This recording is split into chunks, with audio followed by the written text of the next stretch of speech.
রাষ্ট্রপতি, প্রধানমন্ত্রী, এমপি, মন্ত্রী, মিনিস্টার যত মানুষ আছে কেউ সময় নিতে পারবে না। আমার নবী এমন বাদশার বাদশাহ, দুজাহানের বাদশাহ, কামলেওয়ালা, যিনি আজরাইলকে বসায় রাখছেন যে আমার আল্লাহর সাথে আমার উম্মতের বোঝাপড়া না হওয়ার আগ পর্যন্ত আজরাইল আমার জান নিতে দিব না। সুবহানাল্লাহ। মৃত্যুর সময় উম্মতের জন্য স্মরণ করে। সুবহানাল্লাহ। এমন নবীর উম্মত আমরা। জিবরাইল আমিনকে বললেন, ও ভাই জিবরাইল, তুমি আমার আল্লাহকে গিয়ে বলো আমি 23 বছর আমার উম্মতের খেদমত করেছি, আমার উম্মতের জন্য আমি কাঁদেছি, যত রকমের সহযোগিতা আমি নবী করেছি। ও জিবরাইল, আমার আল্লাহকে গিয়ে বলো আমি না থাকলে আমার উম্মতের অবস্থা কি হবে, এর জিম্মাদার কে হবে?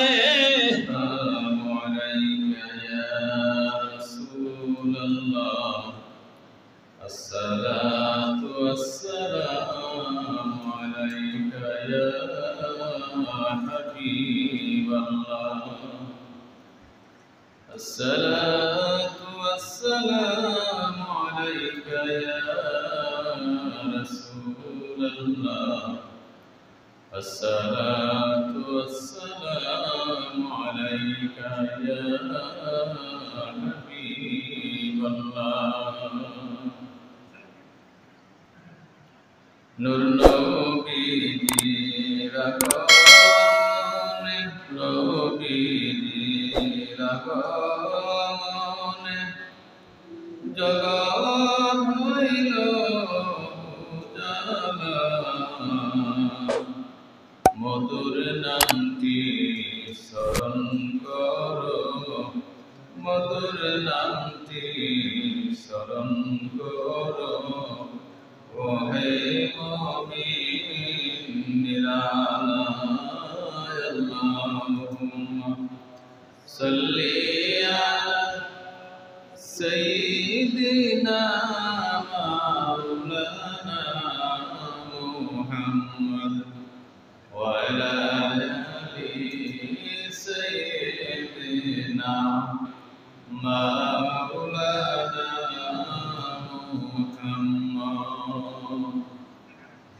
এমন জীবন করিবে গঠন মরিলে হাসিবে কাঁদিবে ভুবন আল্লাহুম্মা সাল্লি আলা সাইয়্যিদিনা মাওলানা মুহাম্মদ ওয়া আলা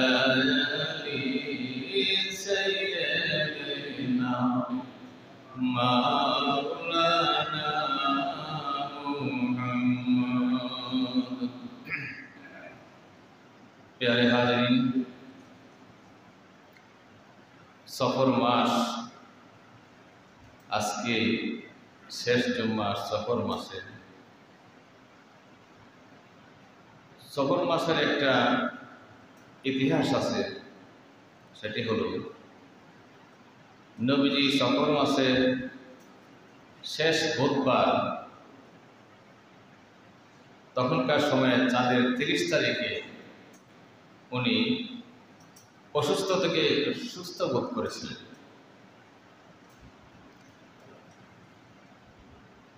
সেই দিনটির নাম ছিল আখিরি চাহার সোমবার, অর্থাৎ সফর মাসের শেষ বুধবার।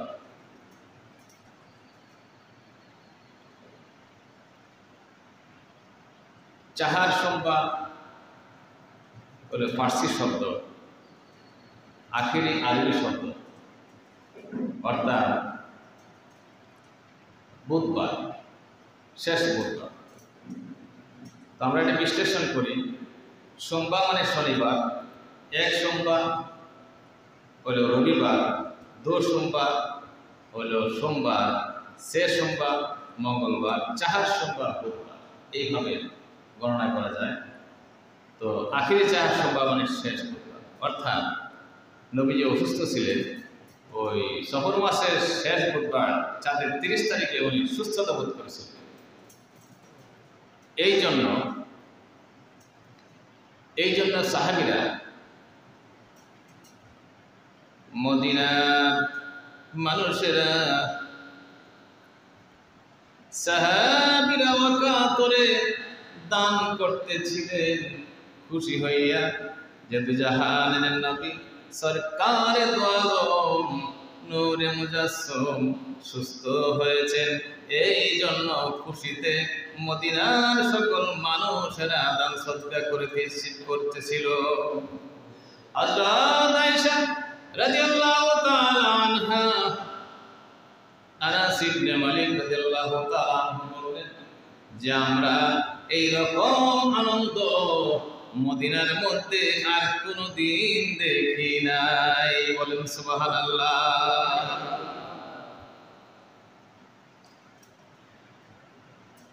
এই খুশিতে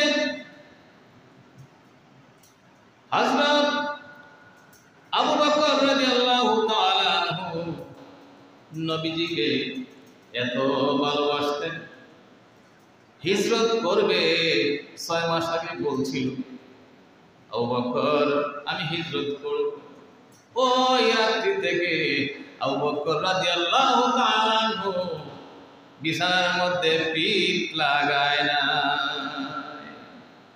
হঠাৎ করে 6 মাস প্রায় 6 মাস পরে দরজার মধ্যে হাজির। যখন করাঘাত করলেন, দরজায় আঘাত করলেন, সঙ্গে সঙ্গে আবু বকর রাদিয়াল্লাহু তাআলা আনহু জবাব দিলেন, ইয়া রাসূলুল্লাহ। কত বড় প্রেম ছিল। জিজ্ঞাসা করল, আবু বকর তুমি ডাক দেওয়া মাত্রই তুমি জবাব দিলা, এর কারণ কি? আবু বকর রাদিয়াল্লাহু তাআলা আনহু বললেন, ইয়া রাসূলুল্লাহ, যেদিন থেকে বলেছিলেন আবু বকর তোমাকে নিয়ে মক্কা থেকে হিজরত করব মদিনায়, সেই দিন থেকে আমি আবু বকরের বিছানার মধ্যে চোখে ঘুম লাগাই নাই, বিছানায় পিঠ লাগাই নাই, এবং চোখে নিদ্রা আমার জন্য হারাম হয়ে গেছে। যে রাসূলুল্লাহ কোন দিন জানি আসে, কোন রাত্রি জানি আসে, দরজা আঘাত করায় ঘুমিয়ে থাকলে আমার রাসূল কষ্ট পাবে, এই জন্য আমি বিছানায় পিঠ লাগাই নাই আপনি বলার পর থেকে, এবং আমার চোখে ঘুম নাই ওই দিন থেকে। বলেন সুবহানাল্লাহ। কি প্রেম ছিল সেই আবু বকর রাদিয়াল্লাহু তাআলা আনহু। নবীজির এই সুস্থতার খবর পেয়ে উনি 5000 দিরহাম ফকির মিসকিনকে দান করে দিয়েছিলেন। বলেন সুবহানাল্লাহ। 5000 দিরহাম ফকির মিসকিনকে দান করে দিয়েছিলেন। এই ভালো খবরটা শুনে যে নবীজি সুস্থ হয়েছেন, সুবহানাল্লাহ, কত প্রেম ছিল সাহাবাদের। আল্লাহু আকবার। এই জন্য নবীজি বলতেন, হাদিস শরীফে আছে, তোমরা আমার সাহাবাদেরকে কষ্ট দিও না, তারা যদি কষ্ট পায় আমি নবী কষ্ট পাবো। হযরত এই খবর হযরত ওমর রাদিয়াল্লাহু তাআলা আনহু শুনে, ওমর রাদিয়াল্লাহু তাআলা আনহু শুনে 7000 দিরহাম ফকির মিসকিনদের মধ্যে দান করে দিলেন। কোন খবর শুনে? ওই আখিরি সোমবার খবর শুনে যে সফর মাসের 30 তারিখে নবীজি শেষ বুধবার একটু সুস্থতা অনুভব করেছিলেন। এই খবর পেয়ে হযরত ওমর রাদিয়াল্লাহু তাআলা আনহু 7000 দিরহাম ফকির মিসকিনদের মধ্যে দান করে দিলেন। শুধু তাই নয়, ওসমান গনি রাদিয়াল্লাহু তাআলা আনহু ধনী ছিলেন। উনি এই নবীজির সুস্থতার খবরটা শুনে উনিও বসে রইলেন না, উনি সর্বোচ্চ দান 10,000 দিরহাম ফকির মিসকিনদেরকে দান করে দিলেন। দেখুন নবীজির ভালোবাসা। আর আমরা বাবা মা সুস্থ হইলে একটা মিলাদ দিব, দোয়া হলো, এটাও সমস্যা, এটাও আমরা পাই। মা বাবা দুনিয়াতে এসেছে এবং মারা গেলেও বছরে একবার স্মরণ করতে পারি না। এই সন্তানের সময় থাকে না, আমেরিকা কানাডা ব্যবসা বাণিজ্য নিয়ে ব্যস্ত, দুনিয়াদারি নিয়ে ব্যস্ত। যে বাবা তোমাকে সম্পদ দেওয়া গেল, এত সম্পদ এত সুখ দেওয়া গেল, বাবা সেই বাবাকে বছরে একবার স্মরণ করতে পারো না, দোয়া করতে পারো না, সেই বাবা মার নামে 10 টাকা 20 টাকা 500 টাকা দান করতে পারো না ফকির মিসকিনকে, এমন সন্তান দুনিয়াতে তাকাচ্ছে না তাকায় বলো কি বলেন? আল্লাহ আমাদেরকে এমন সন্তান দান করো যে সন্তান বাবা মাকে স্মরণ করবে, বাবা মা অসুস্থ হইলে ফকির মিসকিনকে দান করবে, বাবা মা সুস্থ হইলে সাহাবাদের মতন এইরকম খুশির খবর শুনে, সুস্থতার খবর শুনে দান করবে, মিলাদ পড়াবে, দোয়া পড়াবে। এরকম সন্তান আমাদেরকে দান করে বলেন আমিন।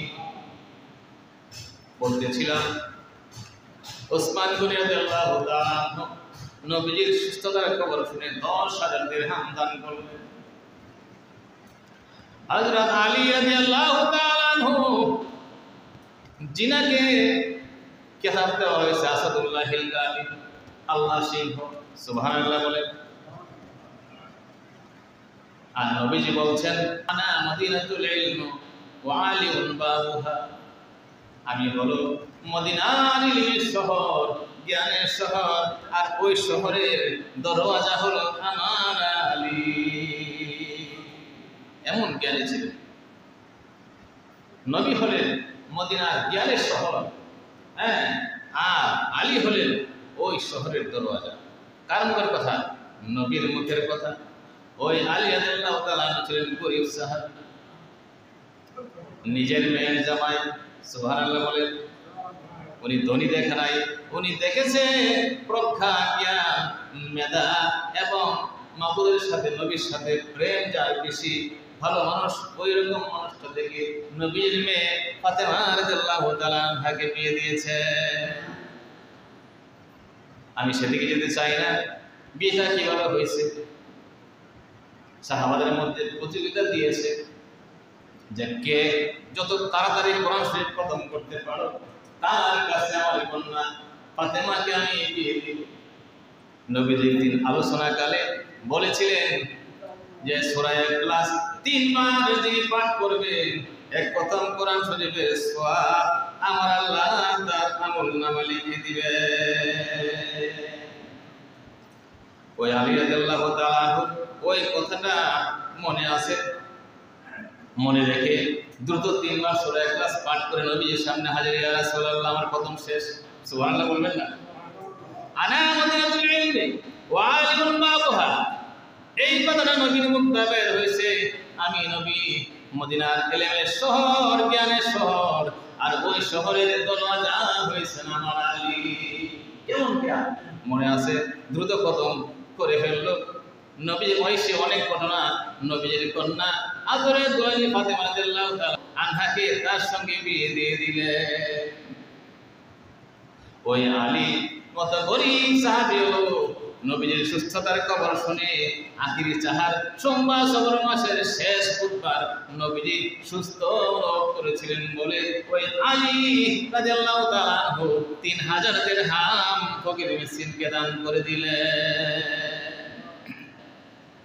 তাহলে সাহাবাদের কি প্রেম আর আমাদের কি প্রেম!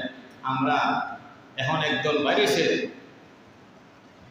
লামাযহাবী একদল বাইরেছে যে মিলাদ করা যাবে না, দোয়া করা যাবে না। হ্যাঁ, টিভিতে আমার আজকে মুসল্লি একজন বললো যে টিভিতে দেখছি হুজুর ফজরের মুসল্লি যে এই টাকা দেওয়া দোয়া করানো যাবে না। বলেন এই সমস্ত ভ্রান্ত জিনিস একজনের যদি হাদিয়া ইচ্ছা করে দেয় কোনো অসুবিধা আছে? ওই মৌলবীকে চুক্তি করছে যে আমি তো আমার 10,000 টাকা দিই।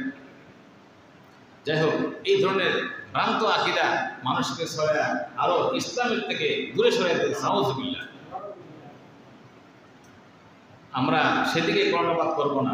ভালো জিনিস বিনা দলিলে মানা যায়, ভালো কামের কোনো দলিল লাগে না। লাগে আমরা মিয়াসাবকে 100 টাকা দেবো, 500 টাকা দেবো, যার যে সমর্থ দিয়া দোয়া চাইবো, হাদিয়া দেওয়া সুন্নাত, গ্রহণ দেওয়া সুন্নাত, গ্রহণ নেওয়া সুন্নাত। তো এটা খারাপ কিছু না। তো এটার উপরে ফতোয়া চলে। কোথায় যাবে আমাদেরকে? অর্থাৎ আমি একটা সূত্র দিয়ে দিই আপনাদেরকে, ভালো কাজ যেটা খারাপ হবে না, ইসলামের বিরুদ্ধে যাবে না, ওই সকল সমস্ত কাজ বিনা দলিলে জায়েজ। এক কথা শেষ। আবার নবীর বিরুদ্ধে যাবে না, সাহাবাদের বিরুদ্ধে যাবে না, আল্লাহ রসুলের বিরুদ্ধে যাবে না, হ্যাঁ, আল্লাহর প্রতি শরীক হবে না, ওই সমস্ত ভালো কাজ যায়। কি বলেন আপনারা? আপনাদের বুঝে পড়ছে কিনা? সাধারণ মানুষের বুঝে পড়ে। আল্লাহ আমাদেরকে ভালোভাবে চলার তৌফিক দান করুন, সবাই বলে আমিন। বলতেছিলাম আখিরি ছাড় সোমবার, সফর মাসের শেষ বুধবারকে বলা হয়। ওই দিন একটা আমল আছে বুজুর্গানের দিনের তরিকা অনুযায়ী। এই দিনে নবীজির স্মরণে এবং রোগ বালাই থেকে মুক্তির নিয়তে গোসল করে 2 রাকাত শুকরিয়া নামাজ আদায় করা হয়। আমরা করবো ইনশাআল্লাহ। এবং ওই দিন ওই সমস্ত ভালো কাজ, ভালো ইবাদতগুলো নেকামল করে করা যায়, কোনো সমস্যা নেই। আমরা রোগ মুক্তির শিফার নিয়তে কঠিন রোগ যেন আমাদেরকে না ধরে, এই নিয়তে আমরা 2 রাকাত শুকরিয়া আদায় নামাজ পড়বো, নফল নামাজ আদায় করবো, কি বলেন? এবং আরো নেকামল করবো, তাতে কোনো সমস্যা নাই, কোনো প্রকারের কোনো অসুবিধা নাই। সফর মাসের শেষ মিলে গেছে সম্ভবত, যেদিন এই ঘটনা ঘটেছিল, নবী সুস্থ হয়েছিল, সেদিন ছিল সফর মাসের শেষ বুধবার, সফর মাসের 30 তারিখ। আমাদের এই সামনে যে সফর মাসের 30 তারিখ, এটাও বুধবার। যদি মাস 30-এ হয়, একেবারে আগের ডেটের সাথে মিলে গেছে, আলহামদুলিল্লাহ। যাই হোক, এই আগামী 30 তারিখে বুধবার যদি সফর মাস 30 তারিখে হয়, তাহলে সামনের বুধবার হচ্ছে 30 তারিখ। আমরা এই বুধবারে 2 রাকাত নফল নামাজ পড়বো, শুকরিয়া নামাজ পড়বো, পরে আল্লাহর কাছে দোয়া করবো, হ্যাঁ, আল্লাহ যেন আমাদেরকে কঠিন বেলায় থেকে মুক্ত করে এবং অন্যান্য ইবাদতকে করবো। এতে কোনো সমস্যা নেই, বুজুর্গের দিন এতে একমত আছে। সবাই বলি আমিন। আল্লাহ আমাদেরকে কবুল দান করে, সবাই বলি আমিন। ইবাদত করা, আল্লাহকে স্মরণ করা, নবীকে স্মরণ করা, ঠিক না বেঠিক? আমার আল্লাহ ইব্রাহিম নবীকে খলিল উপাধি দিয়েছেন। কেন দিয়েছেন? ইব্রাহিম নবী সমস্ত কিছু জান মাল বিলায় দিয়ে আমার আল্লাহকে ভালোবাসছেন, এই জন্য খলিল উপাধি দিয়েছেন। আর আমার নবী, আপনার নবী হাবিবুল্লাহ উপাধি পেয়েছেন, যার জন্য আমার আল্লাহ পাগল। কাউকে বানাইলেন সফিউল্লাহ, কাউকে বানাইলেন খলিলুল্লাহ, আমার নবী হাবিবুল্লাহ, লা ইলাহা ইল্লাল্লাহ, লা ইলাহা ইল্লাল্লাহ, লা ইলাহা ইল্লাল্লাহ, লা ইলাহা ইল্লাল্লাহ, লা ইলাহা ইল্লাল্লাহ। তুমি আদম নবী বানাইলা, আয় হায় দুনিয়াতে পাঠাইলা, 300 বছর পরে দোয়া কবুল, 300 বছর পরে দোয়া কবুল, নূরের নবীর ওসিলা, লা ইলাহা ইল্লাল্লাহ, লা ইলাহা ইল্লাল্লাহ, লা ইলাহা ইল্লাল্লাহ, লা ইলাহা ইল্লাল্লাহ, লা ইলাহা ইল্লাল্লাহ, লা ইলাহা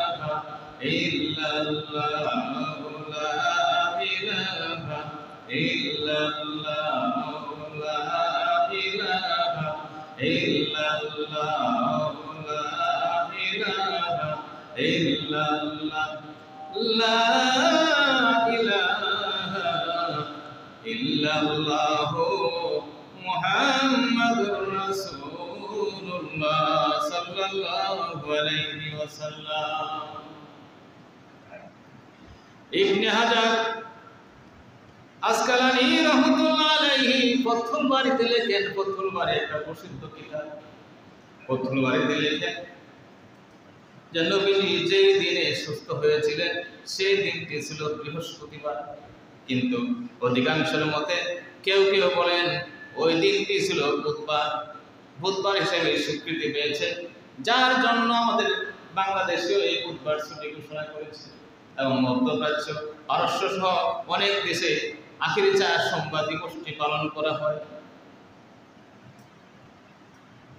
এই জন্য হযরত আব্দুর রহমান ইবনে আউফ রাদিয়াল্লাহু তাআলা আনহু ধনী সাহাবী ছিলেন, বলেন সুবহানাল্লাহ, অনেক ধনী ছিলেন।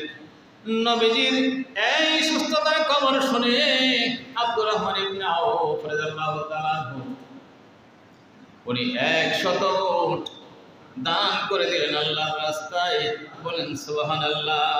100 উট, তাহলে কিরকম প্রেম ছিল তাদের মধ্যে, এই প্রেম বলে শেষ করা যায় না, এরকম প্রেম ছিল তাদের মধ্যে, সাহাবাদের মধ্যে।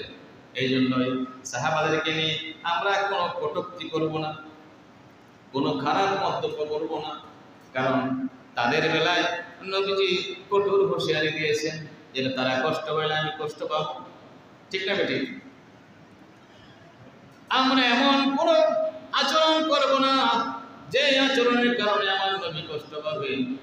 আমার আল্লাহর সাথে এমন কথা বলবো না যে কথা বললে আমার আল্লাহর সঙ্গে শরীক হয়ে যাবে, এমন কথা বলবো না যে কথা বললে সাহাবাদের বিরুদ্ধে যাবে, এমন কথা বলবো না যে কথা বললে ওলি আল্লাহর বিরুদ্ধে যাবে, এমন কথা আমরা কোনোদিনই বলবো না। কথা বলার সময় সাবধান, ঠিক না বেটি?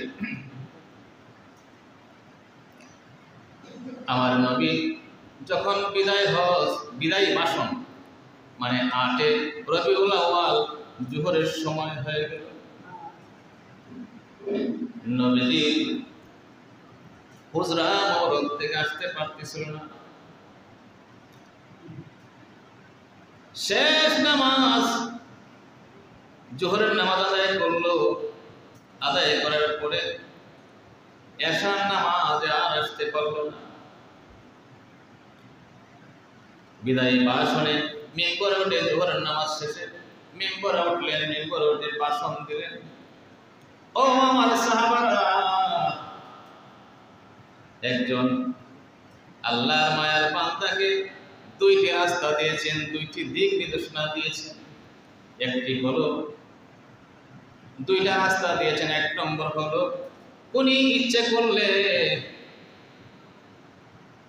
সব সময় জীবিত থাকতে পারবেন, মালাকুল মউত তাকে আসে করতে পারবে না, জান কবজ করতে পারবে না।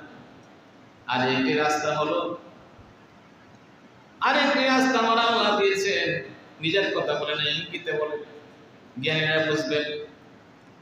আরেকটি রাস্তা দিয়েছেন, ইচ্ছে করলে আমার আল্লাহর সাথে প্রভুর সাথে মিলন করতে পারবে, অর্থাৎ দুনিয়া ছেড়ে চলে যেতে পারবে। ওই নেককার বান্দা, আমার আল্লাহর মায়ার বান্দা 2য় নম্বরটি গ্রহণ করেছেন, বলেন সুবহানাল্লাহ। এই কথা শুনে আবু বকর রাদিয়াল্লাহু তাআলা যিনি নবীজিকে ভালোবেসে বেহেশতের সার্টিফিকেট দুনিয়াতে অর্জন করলেন, ঠিক না বেঠিক? ওসমান রাদিয়াল্লাহু তাআলা, ওমর রাদিয়াল্লাহু তাআলা, আলী রাদিয়াল্লাহু তাআলা, এইভাবে 10 জন সাহাবী আশারে মুবাশশারা নবীজিকে ভালোবেসে নবীজিকে অনুসরণ করে মহব্বত করে 10 জন সাহাবী এই পৃথিবী থেকে বেহেশতের সার্টিফিকেট নিয়ে বিদায় হয়েছে। আমরা সেই নবীর উম্মত, অবশ্যই আমরা যদি নবীকে ভালোবাসি অবশ্যই আমাদের জায়গাটা হবে জান্নাতুল ফেরদাউসে, ঠিক না বেটি? নবীজি মিম্বরে বসে ভাষণ দিলেন, যদি কেউ আমার কাছে, আবু বকর এই কথা শুনে বুঝে ফেলছে নবীজি তার দুনিয়াতে থাকবে, চলে যাবে। আবু বকর এই কথা শুনে কেঁদে ফেললেন, আহ্বান করে কাঁদতে লাগলেন। নবীজি সান্ত্বনা দিলেন, আবু বকর তুমি শান্ত হও। আবু বকর সম্বন্ধে কিছু মিম্বরে বসে বললেন, গুণকীর্তন বর্ণনা করলেন, যদি আমার আল্লাহকে যে পরিমাণ ভালোবাসি, আল্লাহকে আমি যতটুকু ভালোবাসা দিয়েছি, যদি আমার আল্লাহ না থাকতো পরবর্তীতে কাউকে আমার সেই ভালোবাসাটা দিতাম, সেই তাহলে আমি আবু বকরে বন্ধু হিসেবে মানতাম। সুবহানাল্লাহ, তাহলে কতটুকু দামি সাহাবী। আল্লাহকে যদি আমি একান্ত বন্ধু হিসেবে, এক্সক্লুসিভ ফ্রেন্ড, ইংলিশে এক্সক্লুসিভ লাভ, যদি একমাত্র বন্ধু হিসেবে আমার আল্লাহকে আমি গ্রহণ না করতাম, তাহলে পরবর্তী যদি কাউকে এরকম এক্সক্লুসিভ লাভ যদি ভালোবাসা যদি করতাম, আমি নবী স্বয়ং আবু বকরের সাথে করতাম। বলেন সুবহানাল্লাহ। কি বলতেছিলাম, নবীজি মিম্বরে উঠে ভাষণ দিলেন, বিদায় ভাষণ। 8 রবিউল আউয়াল, আর কয়দিন বাকি? 9, 10, 11, 12, 13, 11, 9, 10, 11, 12, আর মাত্র 4 থেকে 5 দিন বাকি। ঠিক না বেঠিক?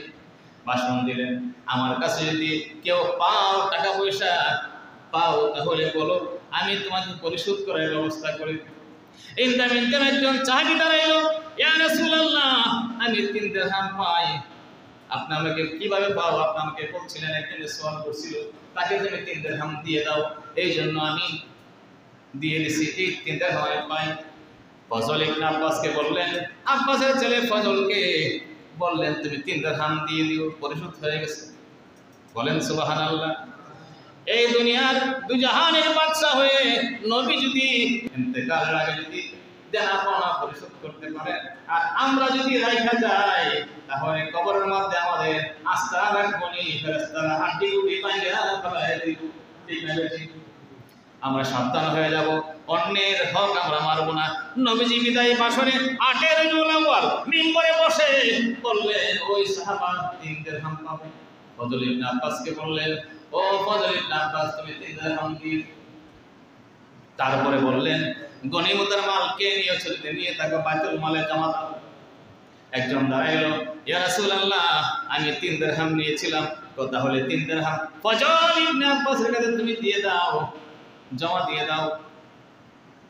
আর বললেন, আমি যদি নবী কাউকে কষ্ট দিয়ে থাকি, বিদায় ভাষণ এক ফোঁটা চোখের পানি ফেলান, যে নবী আমাদের জন্য মৃত্যুর আগে আল্লাহর সাথে বোঝাপড়া করছে, সুবহানাল্লাহ বলেন, সেই নবী দুনিয়া থেকে চলে যাবে। ভাষণ দিলেন মিম্বরে বসে, 8 রবিউল আউয়াল মসজিদে নববীর মিম্বরে বসে ভাষণ দিলেন, আমি আমার দ্বারা যদি কেউ কষ্ট পেয়ে থাকো, আমি যদি কাউকে আঘাত করে থাকি, আঘাতের বদলে আমার কাছ থেকে আঘাত তোমরা নিয়ে নাও।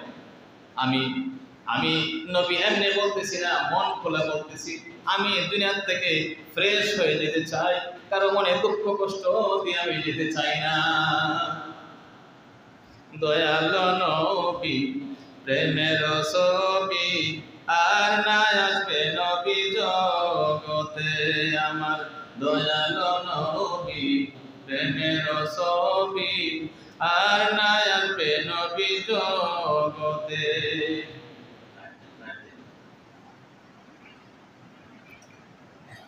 হাসর দিনে উম্মত বিনে যাবে না নবী বেহেশতে। দয়ালো নবী প্রেমের ছবি, আর না আসবে নবী জগতে।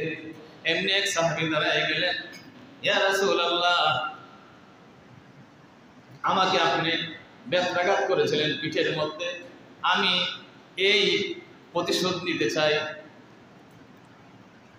তখন অন্যান্য সাহাবীরা রাগে খুবই ক্ষুব্ধ হয়ে গেল, ব্যাপারটা আমার নবী বললেন, এই ওমর, আবু বকর, তোমরা শান্ত হও, আলী শান্ত হও, অবশ্যই সাহাবারা শান্ত হও। আমি তোমাদেরকে বলতেছি, আমি প্রতিশোধ নিতে আমি রাজি।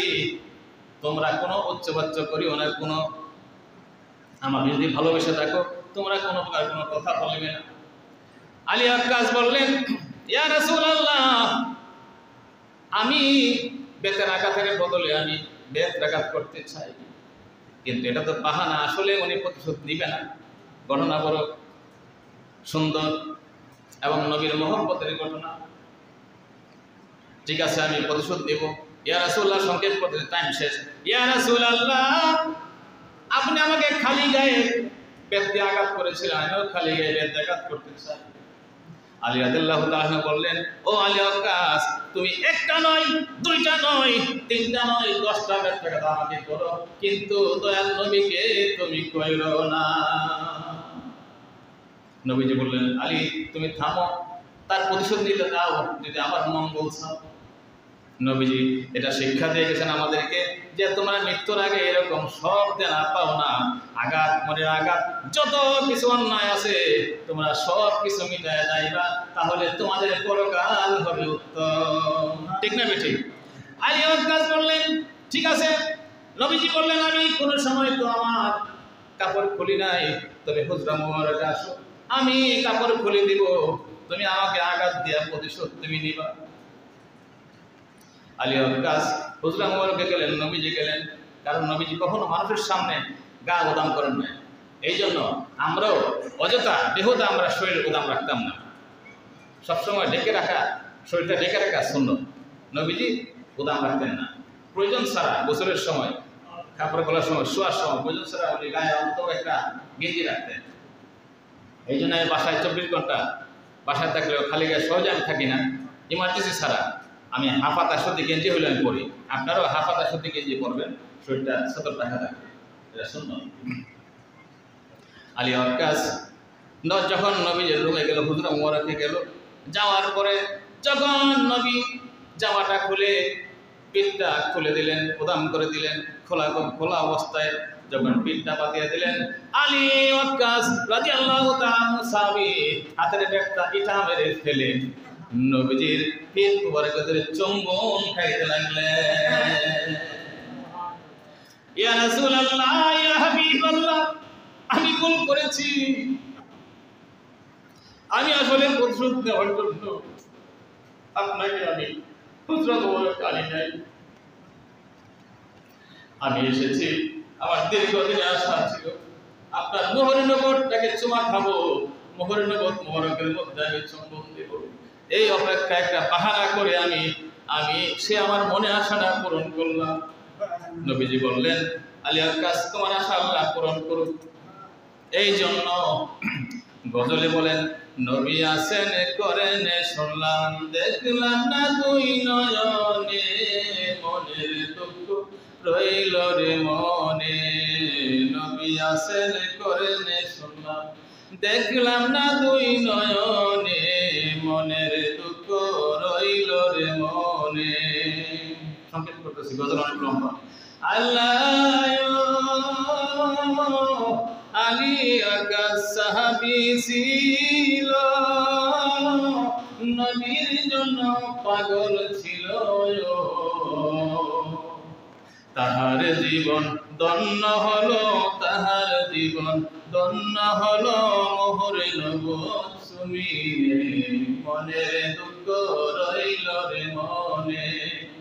নবী আসেন করেন শুনলাম, নবী আসেন করেন শুনলাম, দেখিলাম না দুই নয়নে, মনের দুঃখ রইল রে মনে।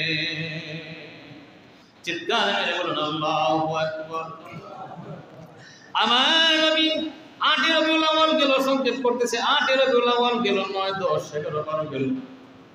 আবু বকর রাদিয়াল্লাহু তাআলা আনহু আসরের নামাজ থেকে শুরু করে প্রায় এশার নামাজ থেকে শুরু করে 12 রবিউল আউয়াল ফজর পর্যন্ত 19 ওয়াক্ত নামাজ আবু বকর রাদিয়াল্লাহু তাআলা আনহু পড়ালেন। 12 রবিউল আউয়াল শেষের পথে দুপুরের টাইম, শাস্তের নামাজের টাইম কাছাকাছি, এমন সময় আজরাইল আলাইহিস সালাম দরজায় মাথা আঘাত করলেন। সংক্ষেপ করতেছে, ঘটনাটা লম্বা। আঘাত করলেন, জিজ্ঞেস করলেন ফাতেমা দেখো কে? তো দরজার সামনে বিশাল আকৃতির এক মানুষ দাঁড়ানো। কে? ফাতেমাকে বললেন ও ফাতেমা, তুমি জানো না ইনি হলেন আজরাইল, যিনি মানুষের বুকের তন কাইরা নেন, যিনি গলা দিয়া দম বের করে মানুষকে নিয়ে যায়। ইন্তেকাল ফরমায় তাকে আসতে দাও। আসতে দেওয়ার পরে বসলেন, বসো। বসার পরে বলেন আমার ভাই জিবরাইল আসুক, তুমি অপেক্ষা করো। একমাত্র সমস্ত মাখলুককে আমার নবীর অধীন করে দিয়েছেন, এমনকি মৃত্যুকে আমার নবীর অধীন করে দিয়েছেন। আমার নবীর অনুমতি ছাড়া আজরাইলেরও ক্ষমতা নাই আমার নবীর জানটা কবজ করার জন্য। আমার আল্লাহ বলেন আমার হাবিবের কাছে যাও, হাবিবের কাছে গিয়ে যদি অনুমতি দেয় আজরাইল, তবে তুমি আমার হাবিবের জান কবজ করবা। আর যদি অনুমতি না দেয় ও আজরাইল, তুমি আমার হাবিবের কাছ থেকে ফিরত আসবা। জিবরাইল নামের টাইম আয়েশা বলল, জিবরাইল আসার পরে আজরাইল কিন্তু অপেক্ষা। দেখেন কোন মানুষের কাছে কি অপেক্ষা করতে পারবে আজরাইল? পারবে না, সময় নাই। এই মুহূর্তে তোমার জান কবজ করতে হবে। রাষ্ট্রপতি, প্রধানমন্ত্রী, এমপি, মন্ত্রী, মিনিস্টার যত মানুষ আছে কেউ সময় নিতে পারবে না। আমার নবী এমন বাদশার বাদশা, দুজাহানের বাদশা, কামলেওয়ালা, যিনি আজরাইলকে বসায় রাখছেন। আমার আল্লাহর সাথে আমার উম্মতের বোঝাপড়া না হওয়ার আগ পর্যন্ত আজরাইল আমার জান নিতে দিব না। সুবহানাল্লাহ। মৃত্যুর সময় উম্মতের জন্য স্মরণ করে। সুবহানাল্লাহ। এমন নবীর উম্মত আমরা। জিবরাইল আমিনকে বললেন, ও ভাই জিবরাইল, তুমি আমার আল্লাহকে গিয়ে বলো আমি 23 বছর আমার উম্মতের খেদমত করেছি, আমার উম্মতের জন্য আমি কাঁদেছি, যত রকমের সহযোগিতা আমি নবী করেছি। ও জিবরাইল, আমার আল্লাহকে গিয়ে বলো আমি না থাকলে আমার উম্মতের অবস্থা কি হবে, এর জিম্মাদার কে হবে, আমার উম্মত মাফ করবেন। জিবরাইল আমিন অদৃশ্য হয়ে গেলেন, চলে গেলেন। আমার আল্লাহর কাছে মুহূর্তের মধ্যে আবার ফেরত আসলেন। আমার আল্লাহ বলল, আমার বন্ধুকে তুমি বলো আমি আল্লাহ সংক্ষেপ করছি, অনেক লম্বা করো না, আমি আল্লাহ তার উম্মতের জিম্মাদার আমি আল্লাহ নিজে বরণ করে নিলাম। আমার হাবিবকে বলো, ওলা সাওফা ইউতিকা রাব্বুকা ফাতারদা, আমার হাবিবকে বলো এমন জিনিস দান করব আপনাকে যে জিনিস পায় আপনি খুশি হয়ে যাইবেন। ওয়া আখির দাওয়ানা আলহামদুলিল্লাহি রাব্বিল আলামিন। সময় শেষ হয়ে গেছে, একটা জিনিসের ফিনিশিং করতে গিয়ে 2-4 মিনিট চলে গেছে। যাই হোক, আপনারা ক্ষমা সুন্দর দৃষ্টিতে দেখবেন। আল্লাহ আমাদেরকে কবুল করো, নবীর প্রেম দিয়ে আমাদেরকে ভরপুর করে দেখ, সবাই বলি আমিন। আখির দাওয়ানা আলহামদুলিল্লাহি রাব্বিল আলামিন। আল্লাহুম্মা আমিন। রব্বানা যালামনা আনফুসানা ওয়া ইল্লাম তাগফির লানা ওয়া তারহামনা লানাকুনান্না মিনাল খাসিরিন। আয় আল্লাহ, মাবুদ, আমাদের তামামদের জীবনের গুনাহগুলি মাফ ফরমাও। আয় আল্লাহ, আজকে যে আলোচনা হয়েছে এই আলোচনার উপর আমি গুনাহগারকে আমল করার তৌফিক দান করো। আল্লাহ, যত মুসল্লি আছেন সবাইকে আমল করার তৌফিক দান করো। নবীর প্রেম দিয়ে আমাকে এবং আমার সমস্ত মুসল্লিগণকে ভরপুর করে দাও। আল্লাহ, আসরের দিন সবাইদের ব্যবস্থা করে দিও। আবেগ কাউসারের পানি পান করে আমাদেরকে জনমের মতো তৃষ্ণা মিটা দিও। আয় আল্লাহ, মাবুদ, বেশি বেশি নেক আমল করার তৌফিক দান করো। বাদ আমল থেকে দূরে সরে থাকার তৌফিক দান করো। ঈমানের সহিত মৃত্যু দিও। আমিন আমিন আমিন।